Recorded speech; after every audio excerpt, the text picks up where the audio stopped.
Mr. Myers, are you and your team ready to go? They are ready. Okay, let's do this. Secretary, please call the roll for 7:35. Mrs. Hall-Rayford? Here. Mr. Stokes? Here. Mrs. Moody? Here. Ms. Naylor? Here.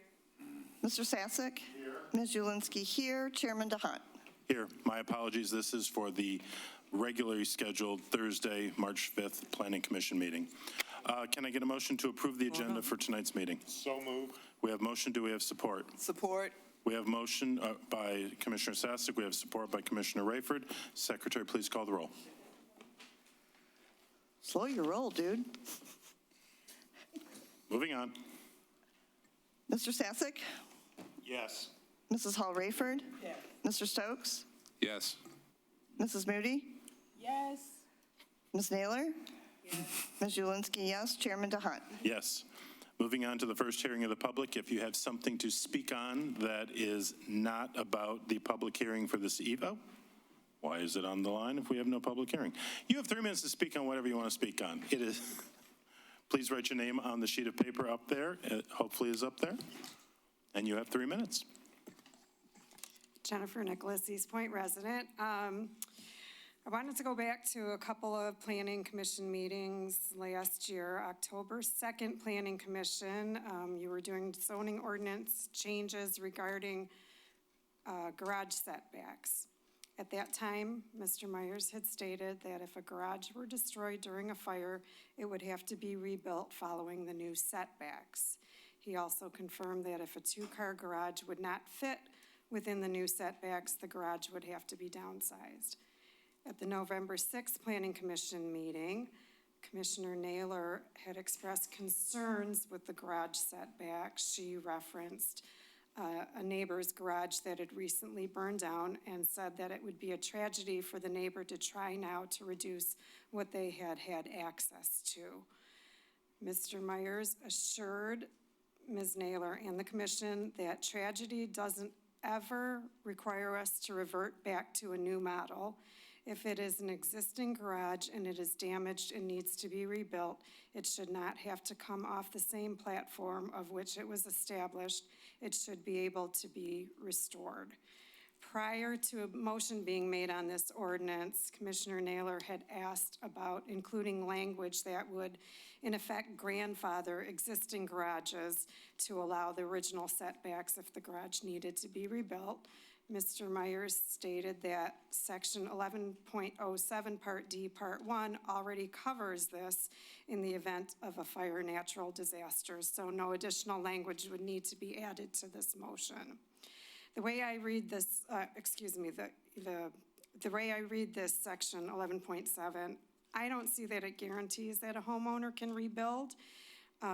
Even in the event of a fire, it talks about, it depends what the cost of rebuilding is, and it doesn't cover if I wanted to proactively rebuild my garage before it gets to a point where it falls down. I would have to go by the new setbacks, and if my two-car garage were too large to be in those setbacks, I would have to downsize my garage. This February 3rd City Council meeting, Council unanimously voted to reduce the setbacks to 2 feet. At the February 17th City Council meeting, our city manager and Mr. Myers proposed increasing the setbacks back to 3 feet, which is what you had approved. Mr. Mattis stated that if a garage burned to the ground, it would have to be rebuilt with current setbacks, meaning that it would have to be moved and possibly reduced in size. I live north of Stevens, east of Kelly. There's 9 streets in that neighborhood, approximately 80 houses on each street, so say about 700 homes. I would say every single one of those homes, the garages are 2 feet away from the fence for the side setbacks. So all of these structures are now non-conforming, and if something were to happen, they would have to be built differently. They would have to be moved or possibly downsized. I have a concern because we're kind of flip-flopping on it. On the one hand, I thought we understood that existing structures could be grandfathered. I know we don't like that term, but now it sounds like that's not the case, and I just would like some clarity and some, more transparency on this type of issue. Thank you. Does anyone else wish to be heard?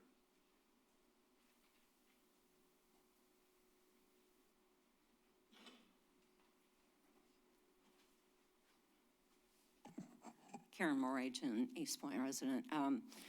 So in regards to housing, Mr. Albright suggested I address this at this meeting tonight.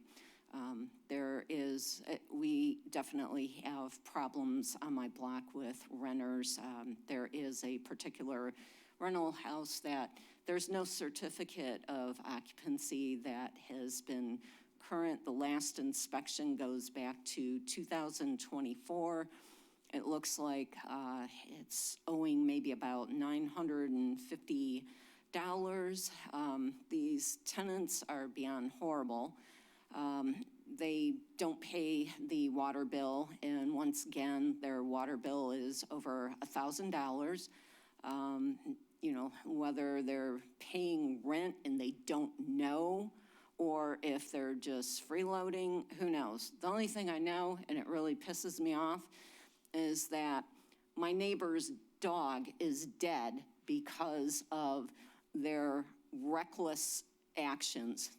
There have been numerous times their dogs have gotten loose, and on February 1st, the dogs got loose, attacked his beloved 9-year-old German Shepherd mix, Shy, and it's heartbreaking. She was such a good girl. She was the favorite part of my walk. Whenever I would walk past his house and she was outside, I would play with her.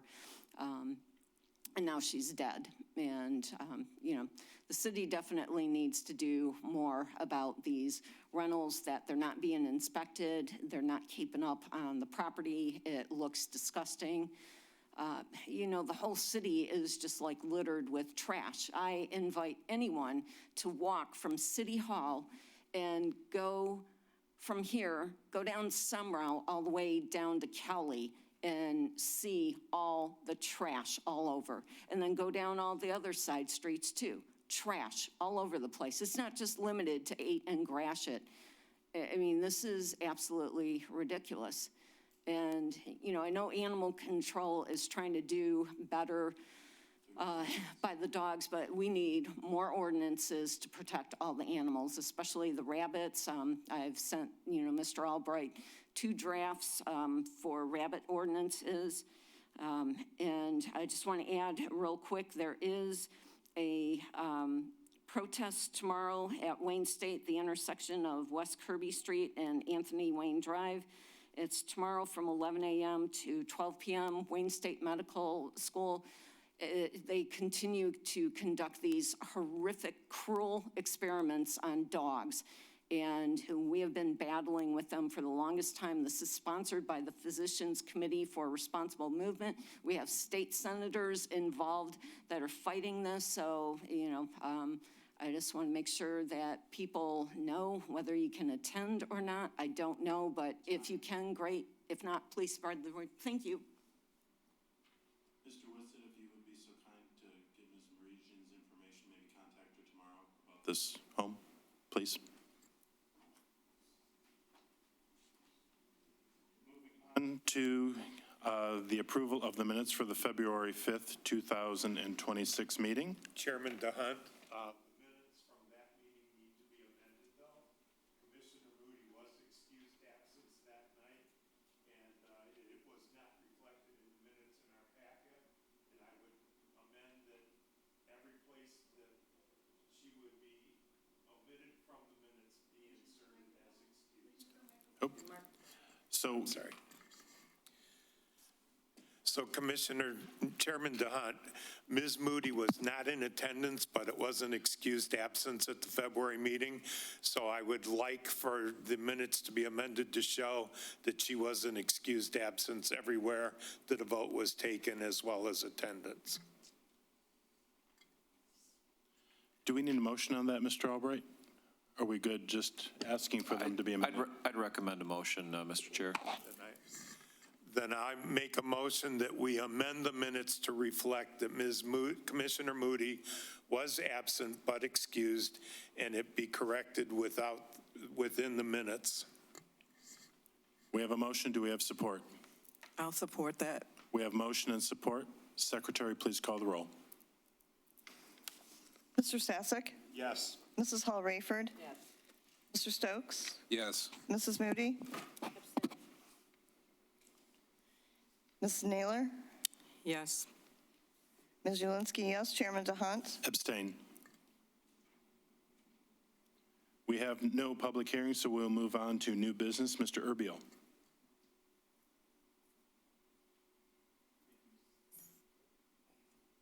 Thank you, Mr. Chair. So the application that you have in front of you is a request for site plan approval for an office building on 8 Mile. The applicant seeks to construct this building on a vacant parcel to include offices for their business, accessory storage, retail electric vehicle charging in the parking lot, and to create a parking lot all on a parcel which is currently vacant. The site is located in the MU1 Neighborhood Mixed Use District. The uses are permitted as they are requested. The primary parcel that is on the application is the larger rectangular parcel outlined in red there. As the project is drawn, it spans the public alley and also incorporates the applicant's. The applicant owns the triangular parcels to the north, so this site sort of incorporates both of their parcels and the public alley. The applicant also, just for reference, owns this parcel here as well. This is the site plan you received in your packets. You might have noticed on the drawings that there are a few revision clouds. The staff did iterate this, reviewed the initial submission. The applicant provided a revision in response to the staff's original comments. But as I was mentioning, this is a 2,800-foot building to consist of offices and storage. There are electric vehicle chargers proposed here with 4 spots dedicated for that purpose. Landscaping as required by the ordinance. And then on that northern parcel, a dumpster enclosure and a electrical transformer. My understanding is that is to facilitate the vehicle charging are proposed on that northern parcel. These are the elevations of the building. Since the land is zoned MU1 and this is a new development that is seeking site plan approval, it is responsible to the architectural standards and the building material standards that are in the ordinance. There are a couple, it meets most of them. There are a couple items in which this proposal does not meet the standards. I will talk about those in a minute. The items in which it doesn't meet, the applicant is requesting a waiver from you, and the Planning Commission can decide whether to grant that waiver. The building's composed of composite wood siding. This lower left elevation is the proposed 8 Mile elevation. The entrance is proposed to be off the parking lot on the east. All of the elevations are essentially treated the same and have the same quality of design, which is, I think, appropriate and required by the ordinance. So, as I said, this has been through 2 submissions already. There are a few things that remain unresolved. One of them is that for the project to proceed exactly as was presented to you, the public alley must be vacated because the applicant is proposing to pave the public alley. The northernmost triangular parcel is currently zoned residential. There's been a couple precedents where projects have taken more than one parcel that were split zoned. The process of site plan review compelled applicants to combine those parcels, and that for a minute left split zoning parcels, we've been cleaning that up we've cleaned that up with the recent round of amendments for the prime storage parcel and the Moses Roses parcel. So I think before this is completely resolved, if that northern parcel is going to be used as a part of this use, the staff's recommendation is that the parcel be combined and that northern parcel is rezoned. The zoning map is amended to B1. There were some engineering comments that are still outstanding. I think those are appropriate to be addressed at the engineering stage. I think the most significant one that is not a matter of more information or might require redesign is the item of impervious surface. The plan as it's illustrated is somewhere north of 80% impervious surface coverage. The ordinance requires only 70%. I know the applicant had a couple ideas about how to handle that, but we don't have a drawing that demonstrates how that would come into compliance. There were a couple of also relatively more minor things about the landscape design standards, increasing the native species, notes, and a stamp by a registered landscape architect. The two items that the applicant is requesting your waiver from are the architectural elements, the architectural design elements, which are in 606B. In MU1, the front entrance must face the street. As it's designed, this building is entered only from the parking lot. The 8-mile facade glazing must be 40%. It's currently at 37.2%. I think just our opinion about those waivers, if they're sort of dependent on each other, I guess. I would grant that as it currently stands, 8 Mile, it's unlikely that someone's going to walk to this building from 8 Mile. But the ordinance is trying to move development in the city in a direction where that is more pedestrian friendly than it has been in the past. But I think there's an argument to be made about the side entrance. The glazing, if there should be a door there by ordinance standards and to accept pedestrians from the 8 Mile frontage. If there is not a door there, then I think the windows, it's attractively composed. It's the waiver request is only about 2.5%, and that might be reasonable. But I think that's sort of dependent on what you think about the entrance. With that, I'm happy to answer any questions. I had a question. There was two things. You talked about the entrance and looking at the 3 large windows. I was curious to know why there was not a door entrance. It's not uncommon that some businesses have a front and a side entrance for a rear entrance if they're parking, but they still have the front entrance. If you go up Gratiot, there's front entrances, and then there are also parking and rear entrances. I was just curious because it seems the front would accommodate that. That was my first question. And then we also talked about the pervious, why is that a problem that we can't meet that requirement?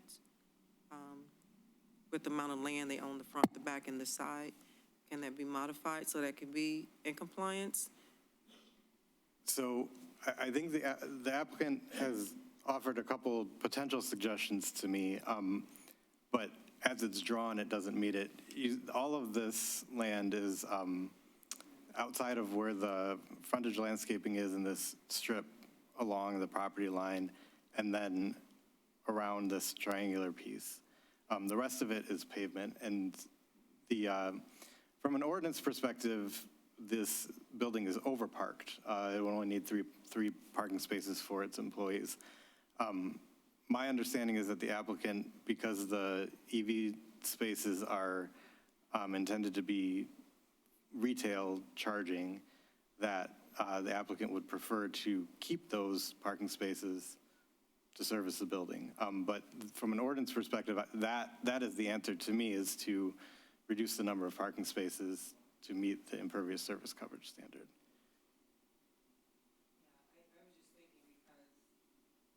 The purpose of that is, we think about the landscaping and the site plan and the greenery and the space. So it seems that we have capacity to do that. I'm not sure why we would consider waiving that as an option. I also just want to clarify, that is not something you can waive. That is, Oh, that's like, I'm thinking that's just the ordinance. that is just the ordinance. To not do that would require a variance. A variance. What you are able to consider waiving is the front entrance and the percentage of glass on the 8 Mile. Yeah, so I think about, like I say, the door was the main thing. I didn't understand with the amount of lighting that we can make with the other two big windows, why there couldn't be meeting the requirements of that front entrance, since we are trying to move to the walkable communities. If we keep making variants, we're gonna never get there. That's one thing. Like I said, I've seen places, there seemed to be plenty of space on the front of that building to accommodate the lighting and the door, and they still could have a side entrance. We just, at some point in time, have to just move in the direction of where we say we want to go, or either we don't want to go, they're one of the two, but I think that should be a consideration that we should be, asking for compliance, because it's a new construction. It can accommodate, the way we're wanting to move the city forward. That would be one of the things I would definitely just want to know why they wouldn't even consider it. That's what the question mainly was. Seems to be capacity to do it, so. Talk to me about the combination of parcels that you were talking about. What parcels exactly are we combining, or would want to be combined? So you'd vacate the alley. So these are two distinct parcels of land. To access that dumpster, the public alley, which I don't believe is used, but it's also not paved right now, would need to be paved. I think the assessor's position is if there's going to be an improvement on that alley, it has to be done by the city or the alley needs to be vacated. I don't believe that it's possible to combine the parcels together if they're not contiguous. Okay. I did talk to the assessor about, and we've had some conversation with the applicant as well about whether or not the dumpster enclosure is necessary.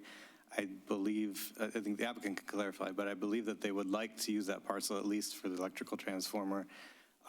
There might be a scenario if it's not necessary for vehicular access, that the plan could be revised to not use the parcel for dumpster access either. There are also overhead wires underneath the location of the dumpster as it's currently drawn. And then in that case, I think the city's position would be that there would need to be access agreements. Perhaps a vacation wouldn't be necessary, but there have to be easements, recorded easements, so that the parcels are functional together, even if with a transfer of ownership. So I have a couple of questions also. One of them goes back to the accessory storage. Is that going to be internal storage or is it going to be an external? It would all be in the building. It would, okay, so we're not looking at the kind of situation we had with 10 Mile. That's correct. Okay. That's correct. This is, there are garage doors in the rear of the building. There's no furniture in this plan, but the office function is in the front here, and then the rear of it is. I did see the garage doors, and I was trying to figure out that. And then the other, going back to the parking for a minute too, as I was reading it, it said that 10 spots would be required. They're only looking at utilizing 9 spots, but 4 of those spots were for the EV, and that's not in compliance with the ordinance either, correct? The number of parking spots, it's a small business, the occupancy is less than 50 people, so the zoning ordinance only requires that it parks their employees. So as it's drawn, it is compliant. I was suggesting that from an ordinance perspective, there's more parking than there needs to be, and that seems like a low-hanging fruit for achieving the impervious surface coverage maximum. the revised submission, it was this configuration in the initial submission, the revised submission as well. Does anybody have? I had another question. So I know we were talking about crossing the alleyway and taking a residential and rezoning it. And we had a similar conversation, it's almost like we're going to spot zone that to attach to a MU1. So if we have enough spaces, have this access, why are we rezoning? Are we rezoning just to put a dumpster back there? Is that what we're saying?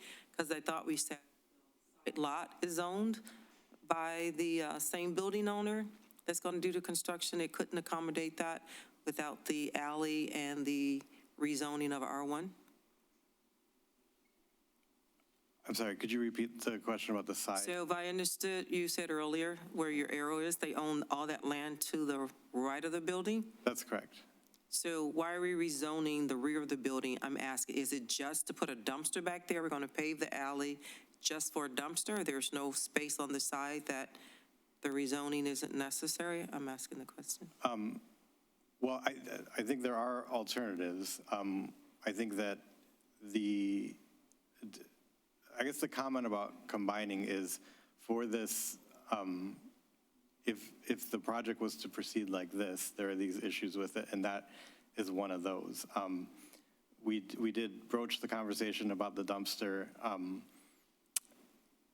I think the applicant could probably answer whether or not they are, or why they might not want to put it on that other lot. It seems possible from our perspective.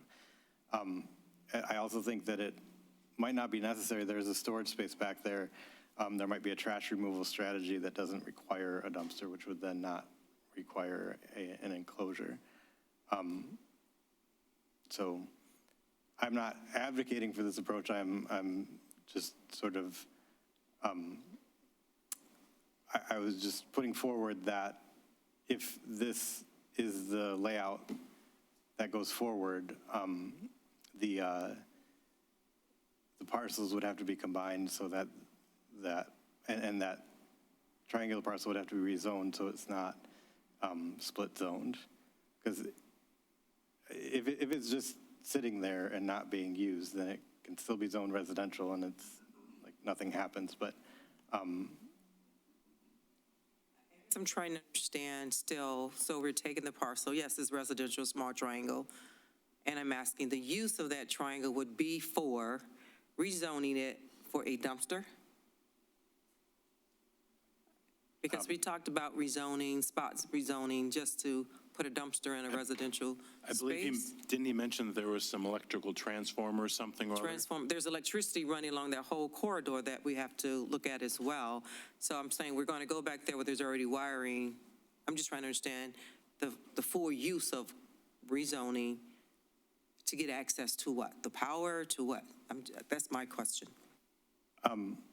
the rezoning would be because it's currently zoned residential. So it's going to be used for these commercial purposes. It would have to be rezoned. And yes, as it's drawn, it's for a dumpster and a electrical transformer. If you're asking, are there alternatives? Yes, I think there are, but this is what the applicant is requesting. That I understand, and I'm just trying to say, as we're moving forward and we're putting time in to do a master plan, and we talked about, zoning areas that we've already have designated, and we're combining parcels and we're going to rezone it. How many other spaces I want to say, well, it's next door, it's adjacent, it's across the alley. Can I just rezone that? We can get into this spot rezoning endlessly, and we keep setting, patterns for that. I'm just trying to understand it with the amount of land that it seems that's held. Do we really need to go down that pathway? And if we do keep doing this, I think we'll just keep doing this. Mr. Myers, can we get before we go to the applicant, I'd like to hear the building department's take on this. And then, sir, if you wouldn't mind, after Mr. Myers finishes, take the hot seat. Paul and I have spent a significant amount of time reviewing it, and we do agree that there were some evaluations that were missed in our dialogue that needed to be addressed prior to getting to you. Again, the complication of rezoning this parcel is one of those issues. And as you recall, we just addressed a denial earlier because of the same principle of we're working into the master plan for the next 5 and 6 years. But every time we get here, everybody's modification is, can you give me my piece of land extra this way? The other concern we do have, with Paul and I talking with the assessor, is the alleyway and bridging that with closing it off and vacating it, and then what we do with it. So those are the two issues I have. The property has the ability to put another dumpster or smaller supply unit of waste management on it, but we're willing to listen to what the owner of the property wants to do. Sir, if you wouldn't mind, just put your name on the piece of paper, please.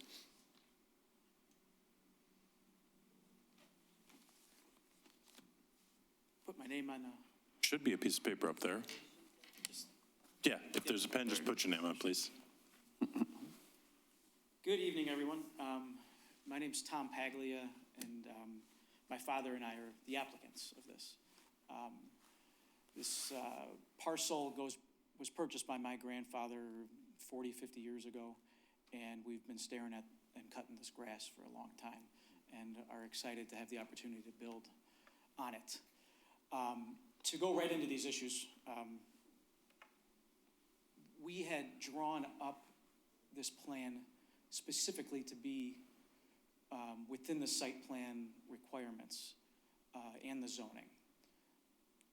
Now, there's a couple, obviously, outstanding issues that I do want to address. The first is on the vacation of the alley and the use of the back parcel. This back triangular parcel has the transformer and the garbage enclosure on it.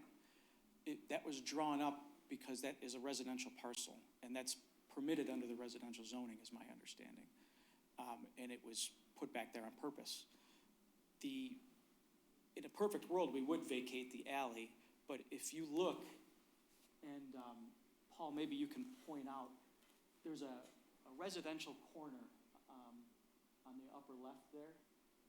When you vacate the alley, each side of the alley is entitled to half of the alley vacation. So we kind of drew this up so the alley would not need to be vacated because we would risk not being able to use a corner of the alley. It could technically be fenced off. Now,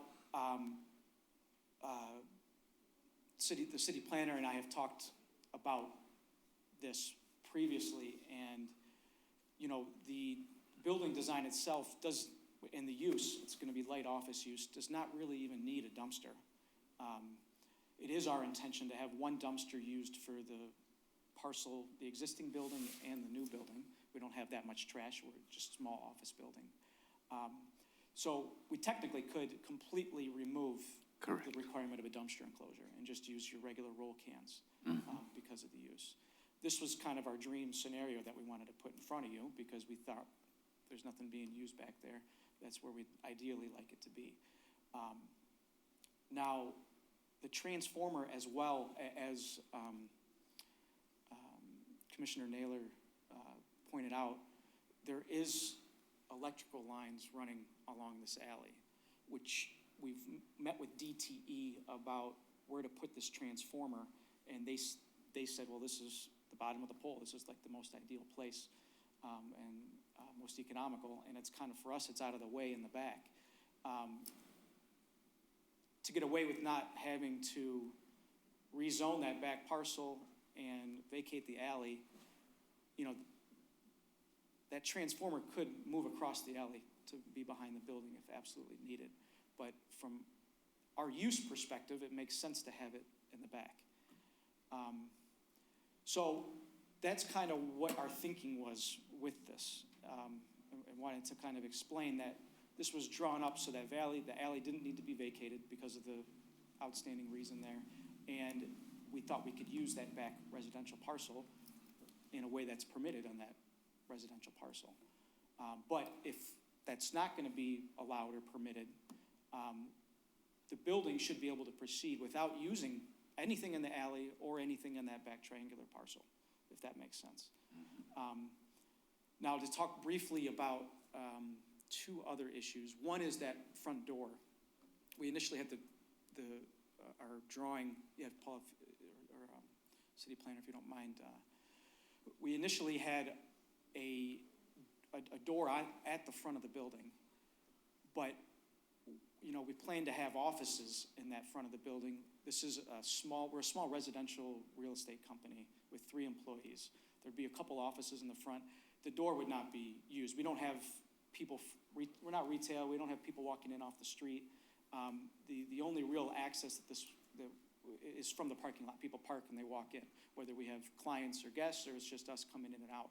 So we request to move the door to the side because of that. We don't have anybody just walking in and, you know, to buy something or to do anything like that. So that was the reason behind it. We could still put a door there, but I just don't think it would be used, at least for us, you know, maybe years and years down the road, but then there might be other modifications anyway. So that was the thinking behind that. The next issue is the perviousness of the lot. So the way we have it drawn up is, I mean, we'd like to concrete everything. And as a couple options that we think could change the perviousness requirement was where the parking lot, where the car park area is, the parking spaces, we were gonna make it an impervious or pervious concrete, which would increase our perviousness of our parcel to at the requested or required amount. Obviously, it's a much more expensive concrete. We were hoping we prefer not to have to do that and spend the extra money, but if we want it, we have to meet the city's requirements. Additionally, in the back of the building, so the top of the drawing, I mean, if we weren't able to pave the alley or that back parcel, all that would stay grass. And so there would be more perviousness on the parcel, or on the plan. Okay, I think that is all I wanted to mention. Does anybody have any questions for the applicant?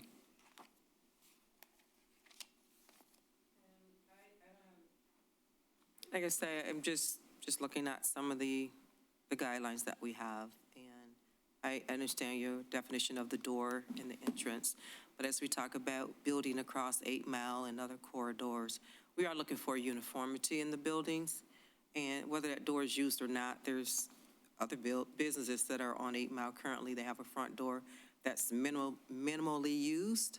However, it's not uncommon. I mean, you have a nice lot beside yours that, you know, sometimes you may be used that periodically, and they have another access right from their parking lot. I just think I think since it could comply with what those requirements are that we're asking, that we should probably try and keep moving forward in the way that we want to bring the city.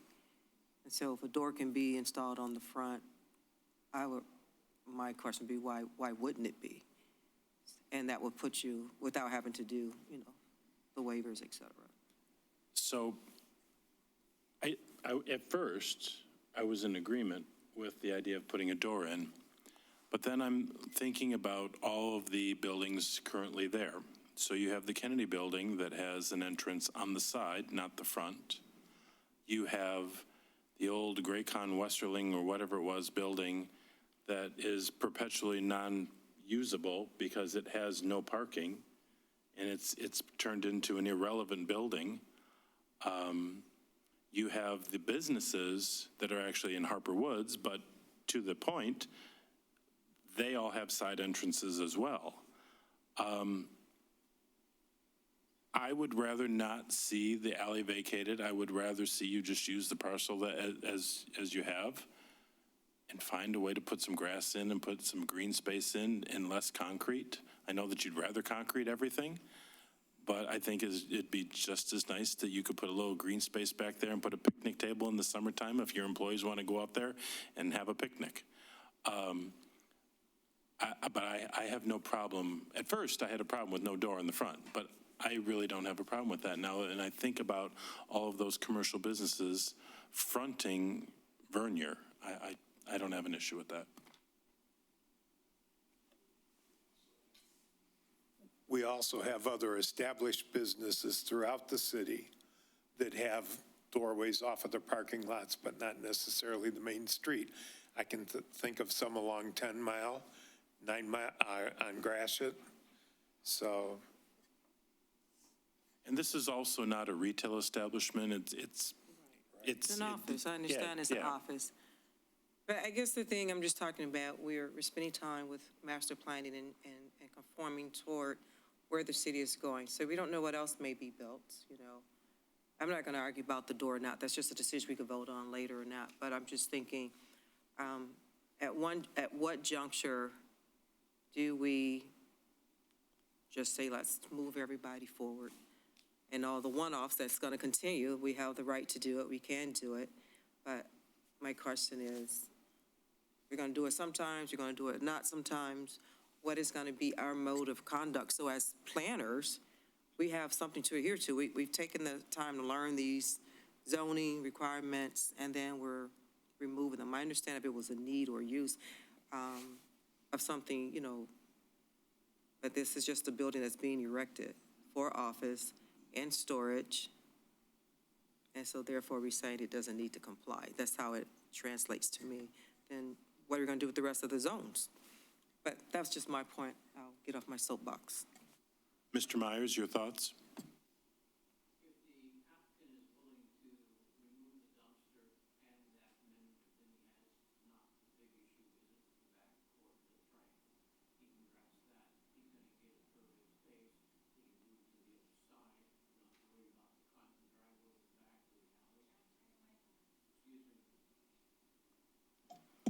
If the applicant's willing to take that triangle and not worry about rezoning it, and he doesn't need that big of a waste management, he can put it inside the warehouse in the back and distribute it there.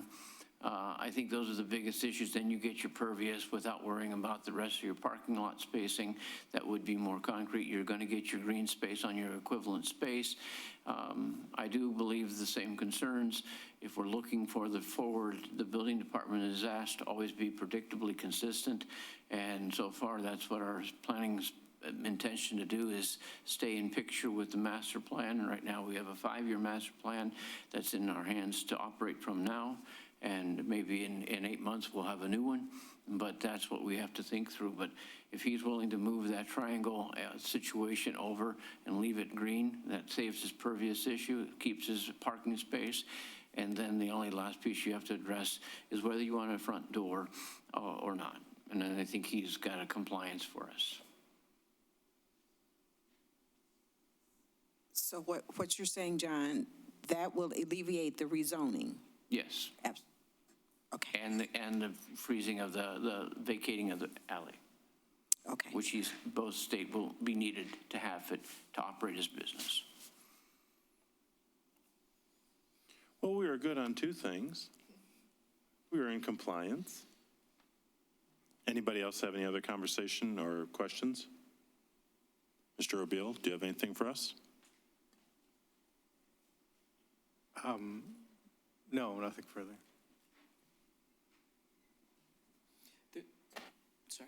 There is one more issue that, Mr. Abil, there's a requirement of glass coverage on the front of the building, right? Do you mind putting the front of the building up? So this area down here, speaking to the microphone, the bottom left of the screen, we're at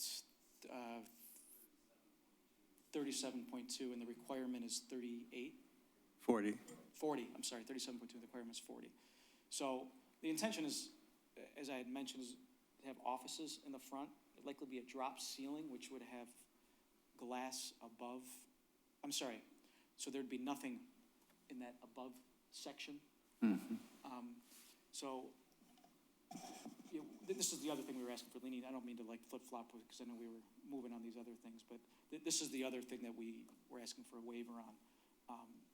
was on the glass requirement. Yeah. So, Mr. Chair, if I can clarify him in the math for everybody at the table, you're asking for a waiver from 37.5 to 40, which is about 2.5%. Correct. We have 37.2 and the requirement's 40, right? Yeah.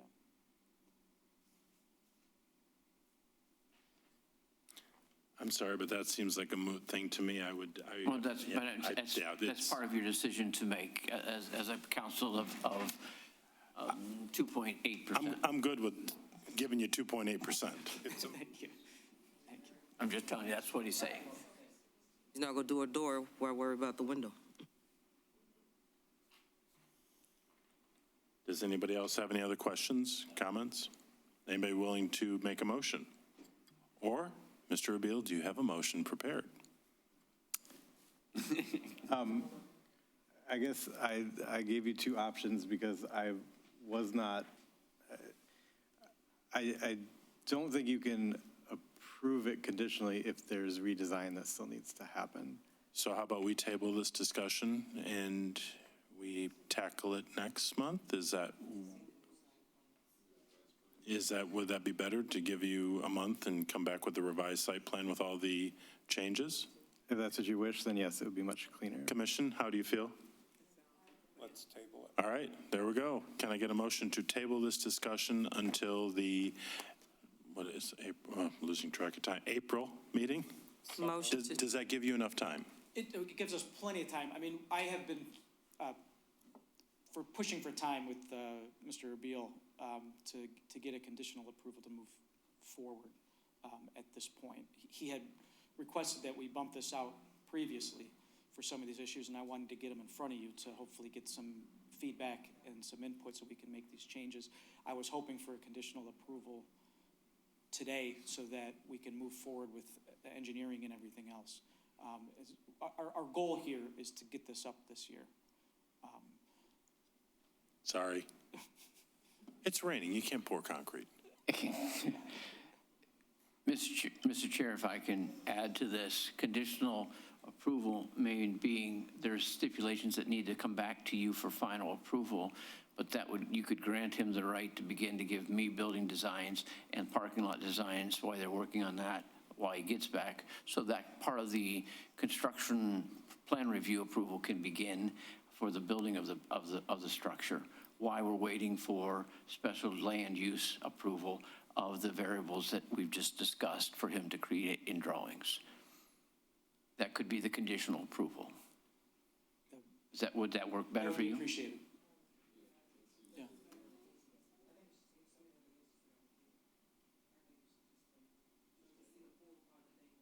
Mm-hmm.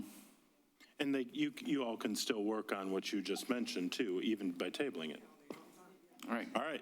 We're not changing the location of the building, the height of the building, or the construction, so he can get that ready and I can begin to review. All right, so can we get a motion to table this discussion until the next meeting to allow the applicant some time to work with city planning as well as the planning or building department? so motion. Second.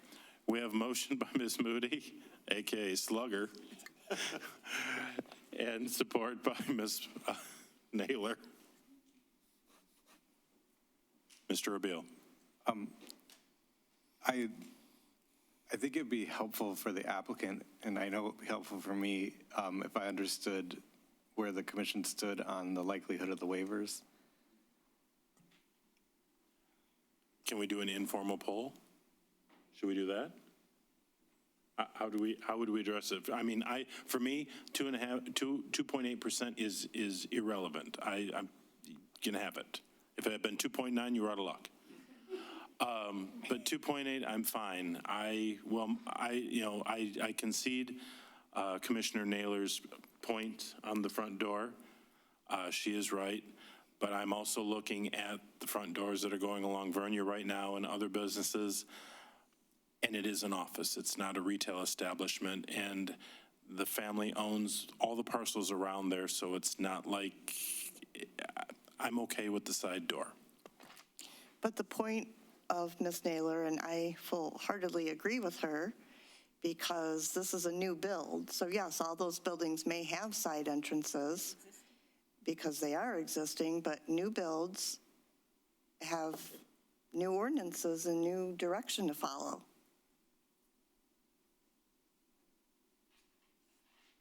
Guess I'm being too business friendly. Mr. Myers. The bigger subject besides the door then for a waiver is modification is the zoning of that back lot and that gate of not vacating the alley. And so that would be that's part of his biggest hurdle of three things if he doesn't have to do that. So that would be the third major, and it covers three things: the vacating of the property, the changing of the zoning, and number three, it would give him more room for pervious property.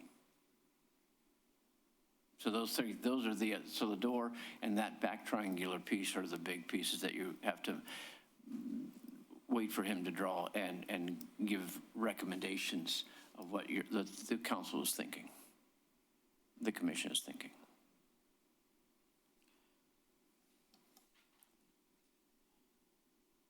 Does that help you at all? I'll take that as a no. I guess, this decision can happen at the next meeting. I think the applicant, I think you will see, I don't want to speak for the applicant, but I would predict that you would see a similar front facade to what you see now. I guess if at that time you choose to not grant the waiver, then that could be part of a conditional approval because that is not a significant change from the exterior perspective to add a door. So essentially the door on the front fixes everything. It takes you up to the 40% threshold and... I don't know, I didn't do the math about whether, if that was replaced with a door, if that brings it up to 40%. I guess my own personal feeling is that the window, like the facade is designed, there's not a lot more window to be had there. Since it's an office building, I think the percentage of glass is a reasonable waiver. But I also think there should be a door there. So I think it would improve it, but I don't know the math of whether it would completely solve it.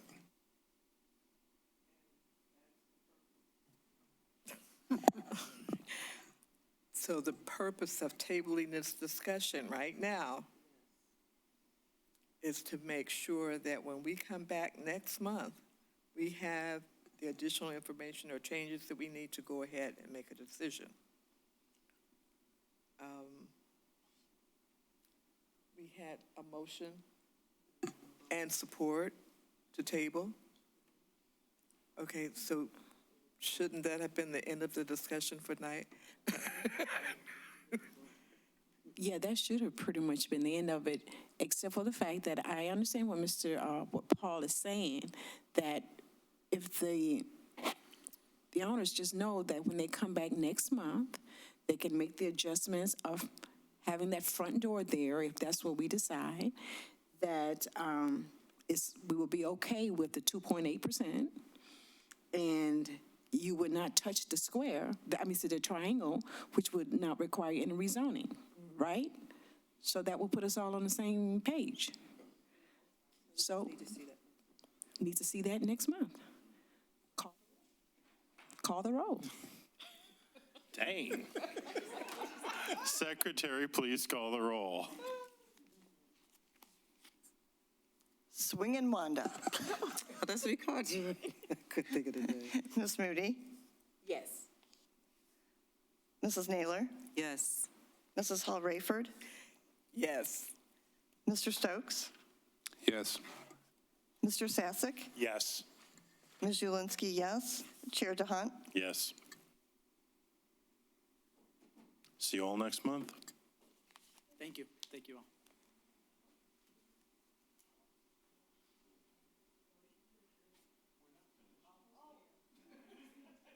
We still have work.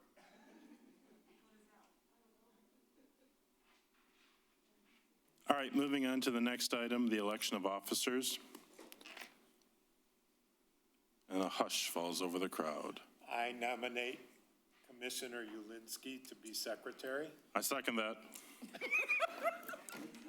We have motion, we have support. Please call the roll.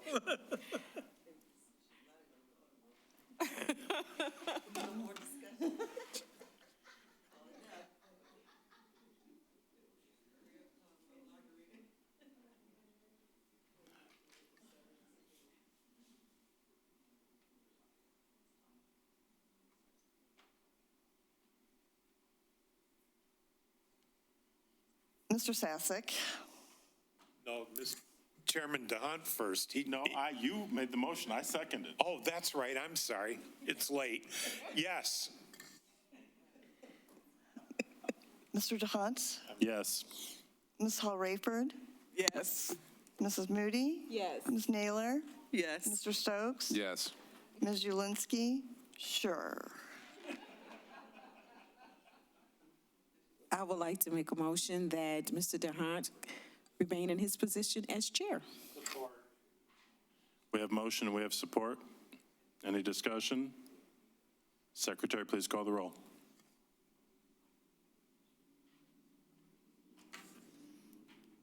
Mrs. Moody, Yes. Mr. Sasek, Yes. Ms. Naylor, Yes. Mrs. Hall Rayford, Yes. Mr. Stokes, Yes. Ms. Julinski, yes. Chair DeHunt, do you accept? Yes. Vice Chair, do we have a nomination? I make a nomination that Mr. Sasek remain in his position as co-chair, We have a vice chair. Support. I make a nomination for Mr. Stokes.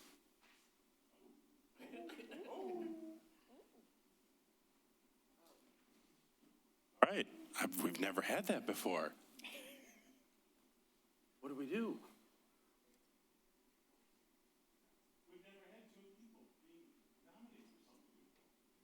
Are they both accepting?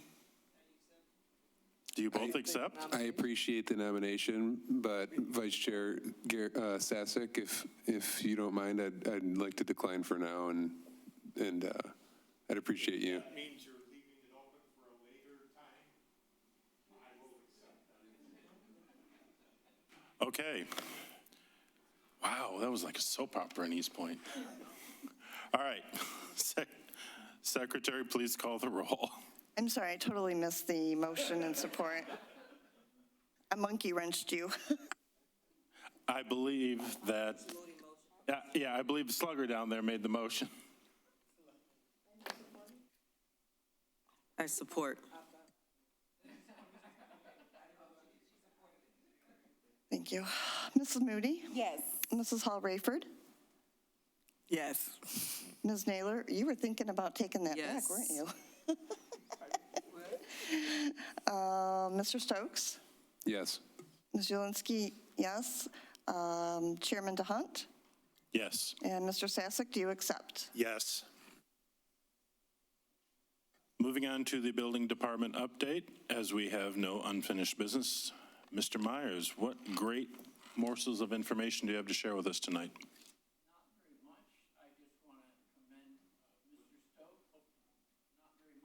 I want to commend Mr. Stokes for declining the vice chair position, because the last month was the first time we were able to put a Construction Code of Appeals board together, and I believe he took the chair's position for that, and that's a great job. We're going to have a lot of work to do in that department, and we have a wonderful team that's getting ready to begin to handle some of the construction issues going on by license structure. So you may not have known, but he has accepted that chair position on that board, and it'll be a good position, and I'm glad he did. And so the new news is, as of last month, we have a live, active construction appeals board ready to be addressing the technology and the issues coming into our 5-year master plan, and a lot of our construction issues that we've been struggling with, they've been appealing based on codes, based on violence, and they don't agree that I'm there. But now we have an accountability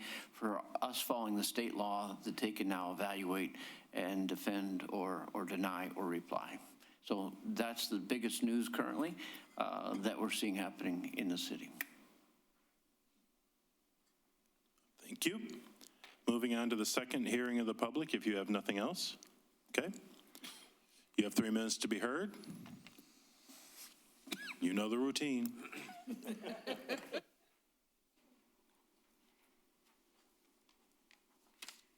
Jennifer Nicholas, Eastpointe resident. First of all, to the Planning Commission, all of you, I respect what you do, and I agree with you 99% of the time.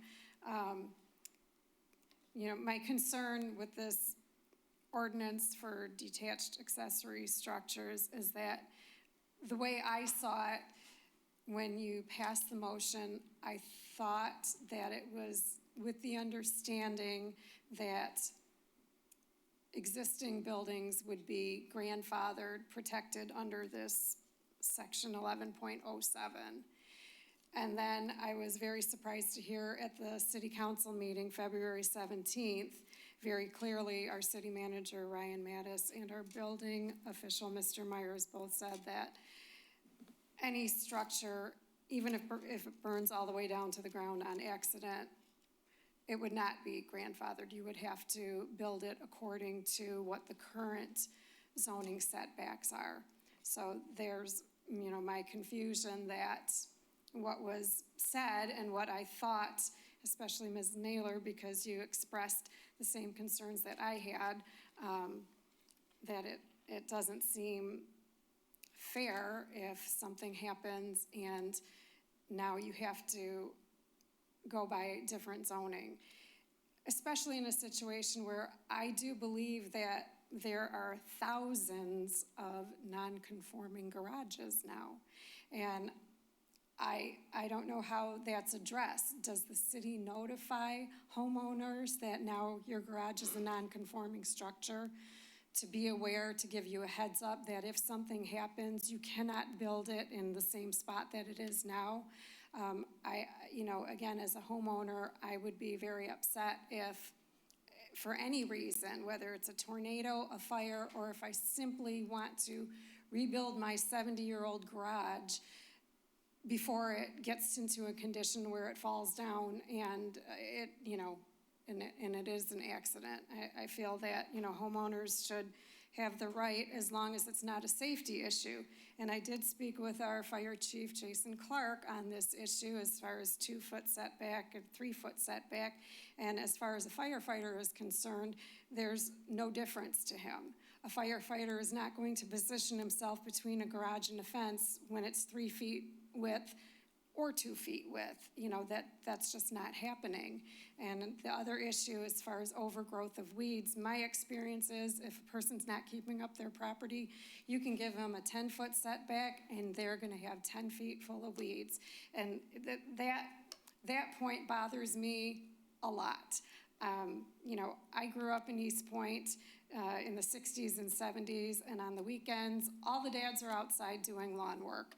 And we all had 2 feet between the garage and the fences, and somehow they managed to take care of their property.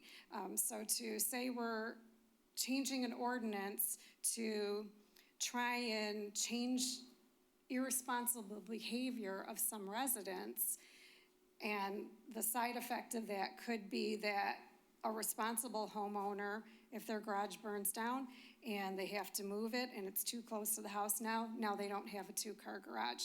To me, that is just not equitable.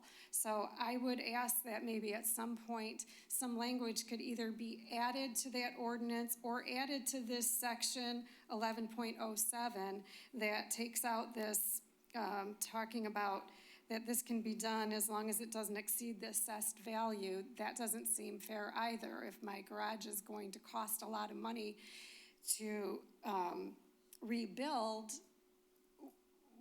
you know, what does that have to do with anything? 30 seconds. And also to add that it can be grandfathered even if I choose to rebuild it, if I'm not waiting for it to fall down or be hit by a tornado or burn down, that if I'm choosing to improve my property in my neighborhood, that I can leave it where it is. So just something to consider in the future.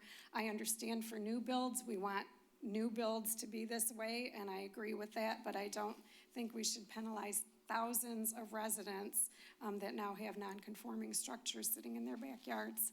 Thank you very much, and again, I appreciate all of you. And Mr. Myers, you know I agree with you also 99% of the time. Thank you. Moving on to commissioner comments, I'm going to start with Mr. Myers. I have 17 subjects I'd like to address for you. I'm just kidding. It's been a long day. Thank you for your time. I appreciate it. Could I got you a make slugger that down bullet there. point? As I keep turning it off. She didn't hear that I have 17 subjects I'd like to address with you. Thank you again. I'm excited about where we're. My mic's on. Oh, she right here to 17. Thanks, guys. This is a great team. I like what I see. I believe you're going to have to be continually bulldogs to address the 5-year master plan. And I'm excited what I heard from all of you tonight. It was about addressing the future of this city. And I realize there always will be somebody that won't like what happens, but we can't only take care of, and we must take care of the elderly, but we also must plan for the future.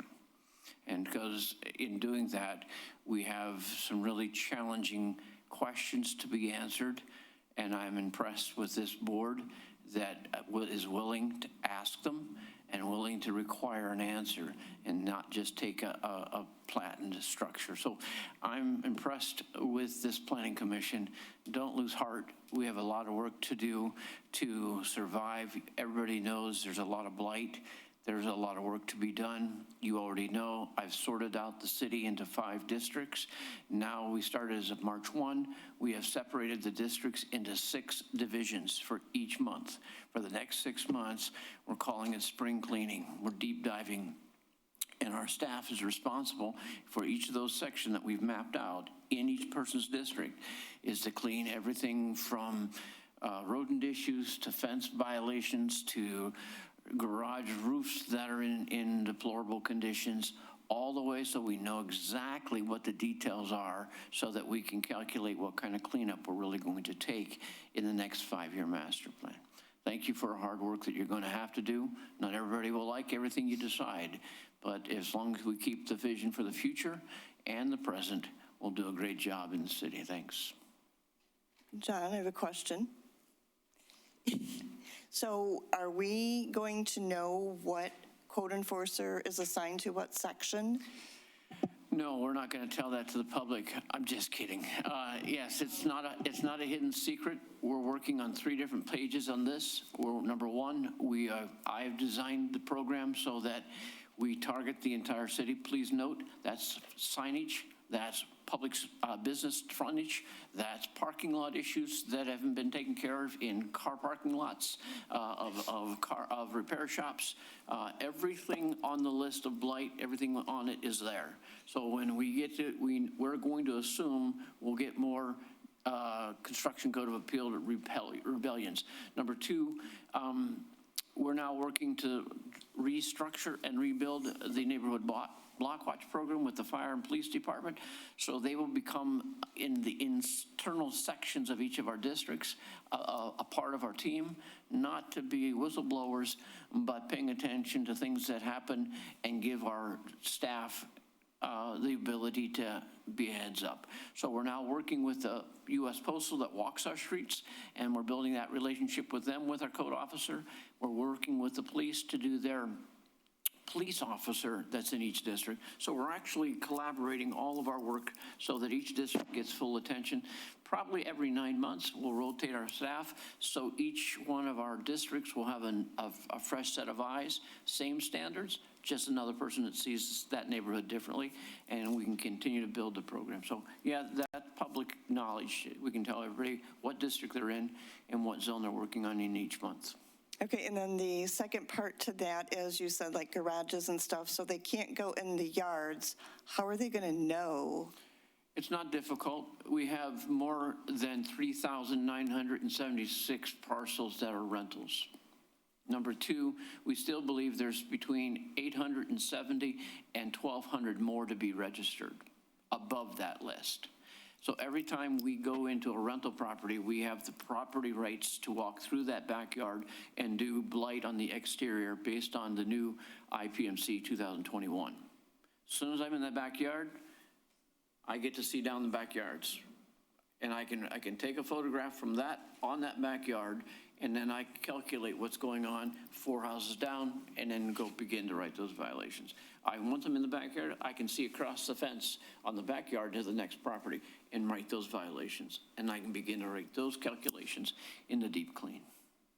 Love it. And then lastly, when you call a code enforcer and ask, This isn't a public hearing. I feel like I'm on trial. I'm technically not the public, am I? Last question. I thought we were up for discussion here. Is discussion. When you call a code enforcer, should they call you back? The answer is no. Okay. And the answer would be yes. The goal is to make the 6 clerks we have the ones who can begin answering the questions. Right now, we have more in our office than we have in the field, so the people in the field only see the field. And so if we give them more time to be clerks and answering conversations about every address, then we won't have time for them to be on the field. We've gone to a digital ticketing system so they don't have to be in the office writing them by hand. So as they are in the field, if you need a specific answer, they will be available at between 8 and 8:30 in the morning or in 4 and 4:30 in the afternoon. But the goal will be to have the 6 clerks we have be able to answer your details based on their reports. Thank you. Mr. Whitsett.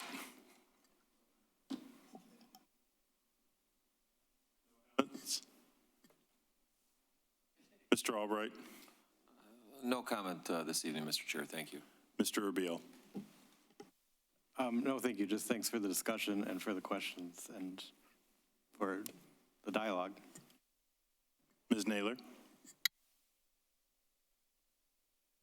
My only comment is that I'm curious to know how we talked about those garages, and we did give an example, but I guess the city council can vote differently. So it's, I guess, question and a comment. I guess we'll have to see how it turns out. But yeah, if my stuff burned down and now I got to cut up the concrete and put a smaller garage on, that seems very common sense for someone who's had already a disaster. But that's my thoughts. Other than that, let's just get ready for a great year. Keep focusing on our master plan. I know it's tough questions and people come before us, but that's the point of us having our administrative part so we can guide the build out of new construction to comply. So as we move forward, all the new builds are complying to the direction we're going. I think it's going to be, sometimes some hard conversations, but like I say, if we just start a habit of acquiescence to, well, they didn't know. Well, if you went to the city, they told you what the rules were. So we're going to keep modifying them. Now, there's necessary various, things, but I think some fundamental things we should keep fundamental, especially on new construction. That's my thoughts. Ms. Moody. First, I would like to say congratulations to all the officers tonight, and congratulations to Commissioner Stokes in your new position. Congratulations for that. One of the things I wanted to mention that the importance of consistency with reference to the rezoning. I know at the last meeting, one of the business owners was trying to do the exact same thing, and the commission was quick not to allow him to do that, which was fine. I mean, I understand. But then tonight, we was almost at the point of allowing this person to make some changes that would affect the rezoning. So I think we just have to have clarity there and be more consistent in the things that we're going to do. And also, my opinion is the exact same thing with reference to those garages. I would hate to think if something happened to my garage and then I would have to lose some space. It's just, that is something to think about. But other than that, I have no other comments. I want everyone to have a wonderful evening. And I just wanted to share something real quickly with the commission. That I don't know if you have seen the news the last couple of days. In the city of Detroit, someone was exonerated. And the person that was exonerated was connected to me.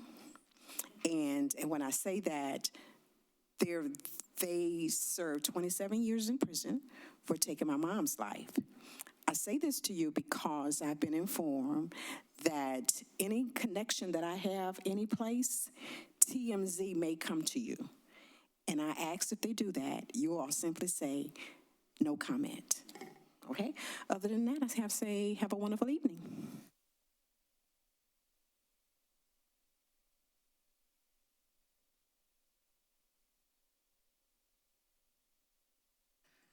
God bless you. I have nothing to say other than don't forget to lose your hour of sleep this weekend. And have a happy spring and a good Easter, because I don't think we're convening until after opening day. I mean Easter. Opening day falls on Good Friday. But that's all. Thank you, everyone. Mr. Stokes. It's great to see you all, as always, and no further comments. Ms. Rayford. I actually have one comment regarding the garages and the fact that we've had a resident here speaking on the issue. This is a perfect example of leadership not listening to residents. And this is why a lot of times people won't say anything, because they don't feel that they're being heard. And that's it. Everyone have a nice evening. Mr. Sasek.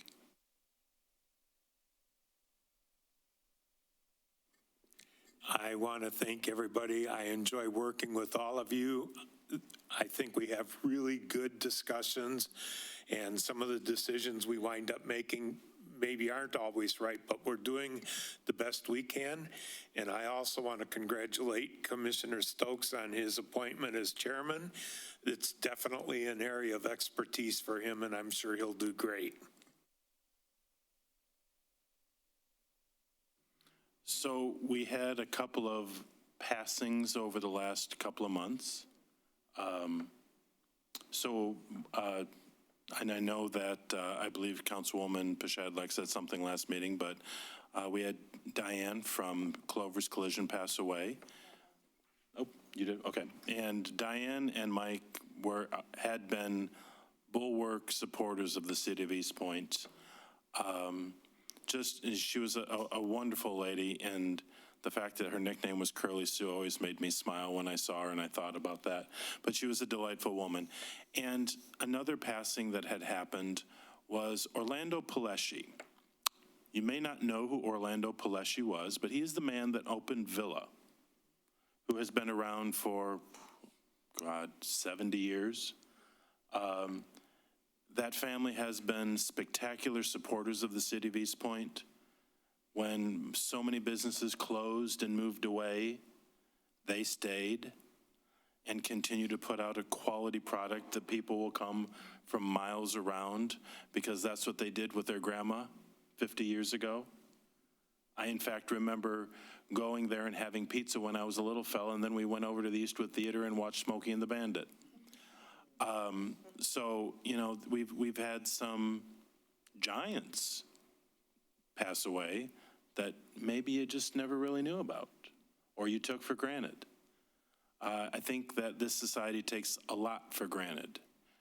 Every day is a blessing, especially after what I heard out of Ms. A.K. Slugger Moody down there. Every day is a blessing. Tomorrow is promised to no one, so live life well. And I need to apologize to you, Mr. Whitsett. I did not mean for you to be monopolized this evening. That's why I said to reach out to Mr. Whitsett tomorrow, and apparently that didn't work. So I want to publicly apologize to you for that. Is that before or after he comes after you? I got the gavel. With that said, can I get a motion to close the meeting? So motion. Support. We have a motion by Ms. Moody and support by Ms. Ulinski. Secretary, please call the roll. Mrs. Moody? Yes. Ms. Julinski, yes. Mrs. Rayford, Hall Rayford? Yes. Mr. Stokes? Yes. Ms. Naylor? Yes? Mr. Sasek? Yes. Chairman DeHunt? Yes.